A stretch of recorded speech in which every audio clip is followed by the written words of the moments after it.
അങ്ങനെ നീണ്ട കാലത്തിന് ശേഷം ഏകദേശം 9:30 അതായത് ഫ്ലൈറ്റ് പൊങ്ങേണ്ട സമയമായ 9:30 ആയപ്പോഴത്തേനും ബോർഡിങ് സ്റ്റാർട്ട് ചെയ്തിട്ടുണ്ട്.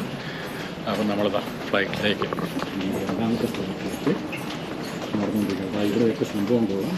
നമ്മൾ ഇവിടെ ടെർമിനൽ കാര്യങ്ങളൊക്കെയുള്ള അതിലാണ് സംഭവമൊക്കെയാണ്. പക്ഷേ നമ്മൾ പറഞ്ഞ പോലെ ടെർമിനലിൻ്റെ അകത്ത് ഇരിക്കാനുള്ള ഫെസിലിറ്റി വളരെയധികം കുറവാണ്. നമ്മൾ നമ്മളൊരു റേറ്റിംഗ് ഇടുകയാണെങ്കിൽ 5 out of 1 എന്ന് മാത്രമേ നമുക്ക് ചെയ്യാൻ പറ്റുള്ളൂ. അതുപോലും കൊടുക്കാൻ പറ്റില്ല. അത്രയും ആൾക്കാർക്ക് ഇരിക്കാനുള്ള കപ്പാസിറ്റി അവർ ഇത്രയും വലിയ എയർപോർട്ട് ഉണ്ടാക്കുമ്പോൾ മസ്റ്റായിട്ട് ചെയ്യേണ്ട കാര്യങ്ങളാണ്.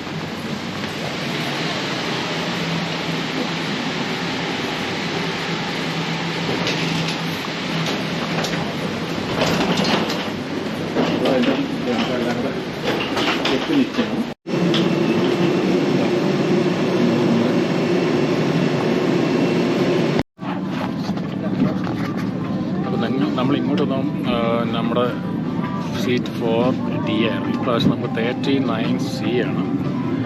ഏകദേശം ഓൾമോസ്റ്റ് മിഡിൽ പോർഷനൂടെ കഴിയും. അല്ലതെ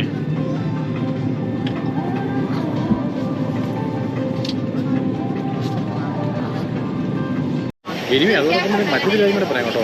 ഇവിടെ കുറേ സീറ്റുകൾ ഒഴിവാണ്. ബാക്കി 3 സീറ്റുകൾ വേക്കൻ്റാണ്. ഇപ്പോൾ ഓപ്പോസിറ്റുള്ള സീറ്റിൽ ഒരാളുള്ളൂ. അവിടെയുള്ള സീറ്റിൽ ആൾക്കാരില്ല. അങ്ങനെ നോക്കുവാണെങ്കിൽ ഈ പറഞ്ഞ പോലെ വേറെ കുറച്ചുകൂടി വരുന്നുണ്ട് കേട്ടോ. അറിയില്ല ഇത് ഫില്ലാകുമോ ഇല്ലയോ എന്നുള്ള കാര്യം നമുക്ക് നോക്കാം. സാധാരണ രീതിയിൽ ഈ സമയത്ത് ഫില്ലാവേണ്ടാണ്. എനിവേ നമുക്ക് വെയിറ്റ് ആൻഡ് സീ.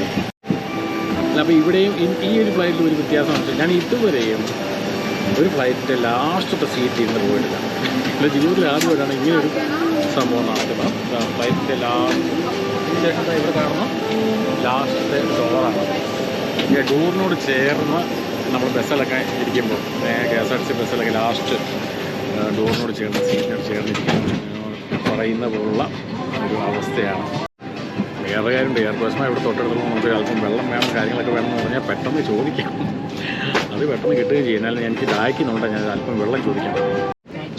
ഞാൻ എന്നാലും വെള്ളം ചോദിച്ചിട്ടുണ്ട്. വെള്ളം ഇപ്പം തന്നെ കിട്ടും. അപ്പോൾ നമ്മളെന്തായാലും ഡൽഹിയിൽ ഇറങ്ങിയിട്ടുണ്ട്. ഞാൻ ഡൽഹിയിൽ നിന്ന് ഇറങ്ങിയിട്ട് നമ്മുടെ ഇൻ്റർനാഷണൽ ട്രാൻസ്ഫറിലേക്ക് പോവാം. ഈ വഴി ഞാൻ ട്രാൻസ്ഫർ ചോദിച്ചപ്പോൾ ഇരിക്കാനാണ് പറഞ്ഞത്. ടെർമിനൽ 3. ഇനി അവിടെ ചെന്നിട്ട് എല്ലാം ഒന്ന് കണ്ടുപിടിക്കണം. അതിന് ശേഷം ഒന്ന് ഫ്രീ ആക്കണം. നല്ല രീതിയിൽ ടയേർഡായി. ഇപ്പോൾ ഓൾമോസ്റ്റ്